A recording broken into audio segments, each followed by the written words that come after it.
भाइयों बहनों, praise the Lord, सभी को जय मसीह की। आज का संदेश जो हमने बनाया है ये ट्रिबुलेशन और रैप्चर के ऊपर में है, क्योंकि आज हम YouTube में बहुत से ऐसे वीडियोस देखते हैं जो बहुत से झूठे मसीही, झूठे भविष्यवक्ताओं और झूठे शिक्षकों के द्वारा बनाया जा रहा है, जिनके विषय में मसीह यीशु ने आगाह भी किया था कि अंत के दिनों में ऐसा होगा। तो हम लोग देखते हैं कि प्रभु के वचन से जैसे उनकी धारणाएं हैं और जैसे उन पर विश्वास करने वाले लोगों की धारणाएं हैं, जो परमेश्वर के दृष्टांतों की भविष्यवाणियों को मनुष्यों के समझ के अनुसार समझते हैं, क्या सचमुच परमेश्वर का वचन ऐसा कहता है। तो आइए इसके हम लोग देखेंगे। पहला कुरिन्थ 15 अध्याय और पद संख्या 50 से 58 तक। आइए भाइयों बहनों, पहले हम वचन को पढ़ लेते हैं और देखते हैं परमेश्वर का वचन यहाँ क्या कहता है, जिसको पढ़कर जो पौलुस ने कहा है और इसको अपनी ही समझ का सहारा लेकर वो तमाम शिक्षक, वो तमाम तथाकथित भविष्यवक्ता, तथाकथित शिक्षक, तथाकथित परमेश्वर के चुने हुए और अपने आप को मसीह के दास के रूप में प्रकट करने वाले लोग ट्रिबुलेशन के पहले मसीहियों को रैप्चर के द्वारा उठा लिए जाने की बात कहते हैं। तो प्रभु का वचन यहाँ ये कहता है, हे भाइयों, मैं यह कहता हूँ कि मांस और लहू परमेश्वर के राज्य के अधिकारी नहीं हो सकते और ना ही नाशवान अविनाशी का अधिकारी हो सकता है। देखो, मैं तुमसे भेद की बात कहता हूँ, हम सभी नहीं सोएंगे परंतु सब बदल जाएंगे, और यह क्षण भर में पलक मारते ही अंतिम तुरही फूंकते ही होगा, क्योंकि तुरही फूंकी जाएगी और मुर्दे अविनाशी दशा में उठाए जाएंगे और हम बदल जाएंगे। क्योंकि अवश्य है कि यह नाशवान देह अविनाश को पहन ले और यह मरणहार देह अमरता को पहन ले। और जब यह नाशवान अविनाश को पहन लेगा और यह मरणहार अमरता को पहन लेगा, तब वह वचन जो लिखा है पूरा हो जाएगा, जय ने मृत्यु को निगल लिया। हे मृत्यु, तेरा जय कहाँ रहा? हे मृत्यु, तेरा डंक कहाँ रहा? मृत्यु का डंक तो पाप है और पाप का बल तो व्यवस्था है, परंतु परमेश्वर का धन्यवाद हो जो हमारे प्रभु यीशु मसीह के द्वारा हमें जयवंत करता है। इसलिए हे मेरे प्रिय भाइयों, दृढ़ और अटल रहो और प्रभु के काम में सर्वदा बढ़ते जाओ, क्योंकि यह जानते हो कि तुम्हारा परिश्रम प्रभु में व्यर्थ नहीं है। आमीन। तो भाइयों बहनों, क्या हम लोग इस वचन से ये समझें कि प्रभु जब बादलों में होकर आएंगे, जैसा प्रभु ने हमसे कहा, और वो महिमा के साथ आएंगे, सारी जातियां उन्हें देखेंगी, तो क्या जो मसीही लोग हैं, क्या हम लोग इतने धर्मी हैं, या क्या हम लोग सबसे अलग हैं, या क्या हम लोग इतने अच्छे हैं, या क्या प्रभु ने सिर्फ हम लोगों से प्रेम रखा है कि उन महाक्लेश काल के पहले प्रभु हमें उठा लेंगे बादलों पर, और क्या इस नाशवान देह के साथ हम लोग स्वर्गराज्य में प्रवेश करेंगे? जबकि पौलुस ने यहाँ साफ साफ कहा है कि इस मांस और लहू के साथ हम लोग परमेश्वर के राज्य का अधिकारी नहीं हो सकते,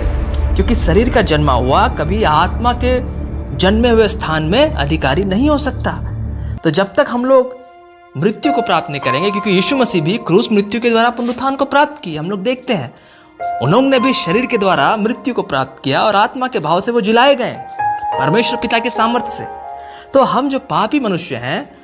जो इस संसार में ठोकर खाते रहते हैं, ठोकरों का आना अवश्य है, प्रभु यीशु मसीह ने कहा भी है, लेकिन जब परमेश्वर ने जिन्होंने यीशु मसीह को नहीं पहचाना, उनको कठोर किया कि सुसमाचार इजरायलियों चुने हुए जातियों से पहले, अन्य जातियों में पहले पहुंचे, कि यह प्रकट हो कि परमेश्वर के यहाँ कोई पहला पिछला नहीं, उनका प्रेम सबके लिए एक समान है। और यीशु मसीह के क्रूस मृत्यु से जी उठने का समाचार, सुसमाचार, अनंत जीवन का सुसमाचार, स्वर्ग राज्य का सुसमाचार अन्य जातियों को पहले मिले, जो विश्वास के द्वारा धर्मी ठहरते हैं, उस शारीरिक खतना के अनुसार नहीं, परंतु उस पवित्र आत्मा के खतना के अनुसार, जो उन्हें पाप के दासत्व से स्वतंत्र करता है। व्यवस्था के लेख के अनुसार नहीं, उन व्यवस्था के अक्षरों के अनुसार नहीं, परंतु जिनके हृदयों में परमेश्वर ने पवित्र आत्मा की मोहर देकर अपने वचन से अनंत जीवन का छाप लिख दिया, और जीवन की पुस्तक में जिनको नाम लिख दिया, प्रभु ने उन्हें पहले बुलाया और इजरायलियों को कठोर किया और ठोकर खिलाया, जिन्होंने परमेश्वर के वचन को व्यवस्था के कामों पर चलकर ठुकरा दिया और क्रूस पर ठोक दिया, अपनी ही अभिलाषाओं के कारण, अपने ही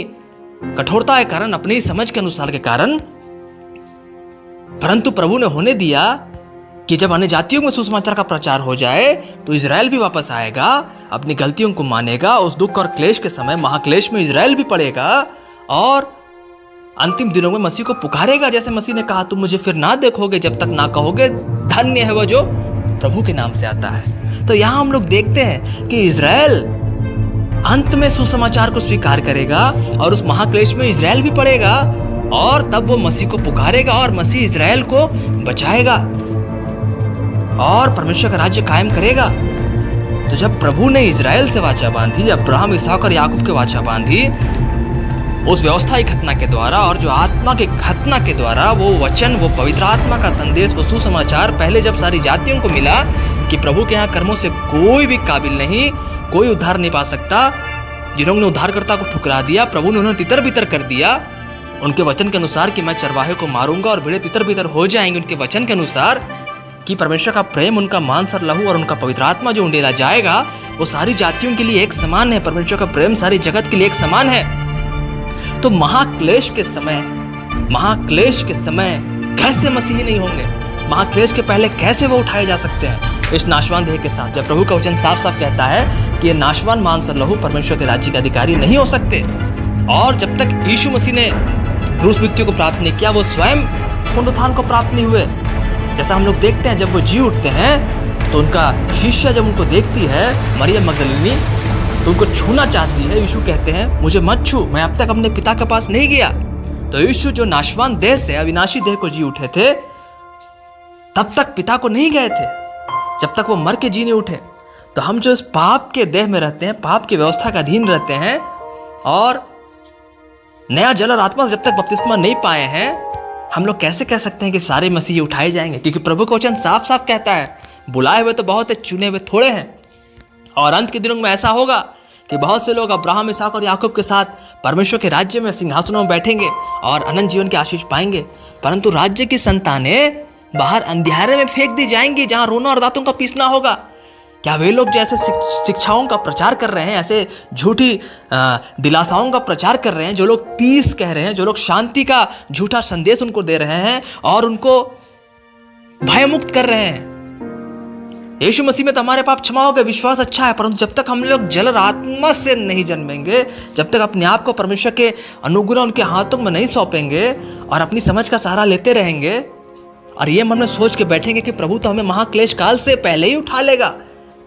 तो क्या हम लोग इस भरोसे पे उद्धार पाएंगे और अपने अनुसार चलकर हम लोग इस संसार की मोहमाया में जीते रहेंगे? और क्या आज जो सारा संसार पाप में पड़ा हुआ है, क्या हम लोग किसी यहूदी, किसी अन्य जातियों से अलग हैं? क्या हमने किसी से कम पाप किए? नहीं। तो यह शिक्षा जो आज दिया जा रहा है कि मसीही क्लेश काल के पहले उठा लिए जाएंगे, ये निश्चित ही भरमाने वाली शिक्षा है। वो भेड़ के रूप में भेड़िए हैं जो झूठे मसीह बनकर, झूठे भविष्यवक्ता बनकर और झूठे शिक्षक बनकर परमेश्वर के लोगों के पास आते हैं और उन्हें इस झूठे उद्धार का भरोसा देते हैं कि मसीह हमें क्लेश काल के पहले उठा ले जाएगा, जबकि परमेश्वर ने ऐसा कभी नहीं कहा है और ना ही पौलुस ने ऐसा कहा है। पौलुस दृष्टांतों में कह रहा है, परमेश्वर की आत्मा दृष्टांतों में बातें करती है कि जो अपनी समझ का सहारा लेते हैं वो उस अभिमान में और अपनी समझ में ठोकर खाते हैं, परंतु जो परमेश्वर के वचन पे और उनकी व्यवस्था पे भरोसा रखते हैं, पवित्र आत्मा के चलाए जाने से, प्रभु आप पवित्र आत्मा में होकर उनकी देह में वास करते हैं, व्यवस्था में वास करते हैं, वचन उनमें वास करता है, परमेश्वर का मांस और लहू में वास करता है और उनको तैयार करता है कि उस क्लेश काल में भी वो विश्वास में बने रहें। और इसलिए यीशु मसीह ने कहा, जो मेरे पीछे आना चाहे अपना क्रूस उठाए। यदि प्रभु हमें महाक्लेश काल के पहले उठा ही ले जाएगा, तो फिर प्रभु ने क्यों कहा कि अपना क्रूस उठाओ? और लिखा है, जो मसीह में साथ जीवन बिताना चाहते हैं उन्हें दुख अवश्य है, क्योंकि यदि एक ने दुख उठाया तो सब दुख उठाएंगे, और यदि एक ने उद्धार पाया तो उसी मसीह में सब उद्धार पाएंगे। हमारा एक ही दशा होगा, पवित्र आत्मा और वचन में, परमेश्वर में सब एक ही संतान कहलाएंगे, यीशु मसीह। इसलिए भाइयों बहनों, हम लोग भरमाए ना जाएं, अपनी समझ का सहारा ना ले, मनुष्यों पर भरोसा ना रखें। जैसा परमेश्वर का वचन कहता है, ना राजाओं पे, ना हाकिम पे, ना मनुष्य पे, ना संसार पे, ना इस जीवन पे, ना इस जीविका पे, ना अपने धन पे, ना अपने हाथों के काम पे, ना अपने शरीर पे घमंड करो, परंतु जो घमंड करे वह इस बात पे घमंड करे कि वह परमेश्वर को जानता है और परमेश्वर की समझ, ज्ञान, बुद्धि और शिक्षा उसके पास है और पवित्र आत्मा की मोहर उसके पास है। पवित्र आत्मा पाने के लिए यत्न करते रहो, वही तुम्हें उस परीक्षा, उस महाक्लेश में बचाए रखेगा। चाहे हम जिए चाहे हम मरे, प्रभु की इच्छा से उसको भाते रहेंगे उस दुख काल में जो अब आने ही वाला है, बहुत निकट है। परंतु कोई भी मसीही पहले उठाया नहीं जाएगा, जैसा कि वो लोग दावा करते हैं। ये सभी झूठे शिक्षक हैं और परमेश्वर का प्रकोप और क्रोध इन सब पर पड़ा है और पड़ेगा, और ऐसे हर एक लोगों पर जो परमेश्वर के वचन और पवित्र आत्मा को छोड़ इन झूठे शिक्षाओं पर विश्वास करते हैं। तो हर एक सुनने वाला अपने आप को परमेश्वर को सौंपे और झूठी शिक्षाओं से निकले और परमेश्वर की अगुवाई मांगे, पवित्र आत्मा का दान मांगे, वचन मांगे, अपने पापों गुनाहों का परमेश्वर का आके मांगे। हमारा और परमेश्वर के बीच में एक ही बिचवाई है, हमारा उद्धारकर्ता यीशु मसीह और दूसरा कोई नहीं। और यदि हमें स्वतंत्र होना है, दुख में क्रूस मृत्यु से पुनरुत्थान तक बने रहना है, तो पवित्र आत्मा पाना है, तो हम लोग परमेश्वर की इच्छा के अनुसार चले और मांगो तो दिया जाएगा, ढूंढो तो पाओगे, खटखटाओ तो खोला जाएगा। हम लोग सारे वचन जानते हैं, बस हमें चलना नहीं आता। तो परमेश्वर के प्रेम को जानते हुए उनकी अगुवाई को मांगे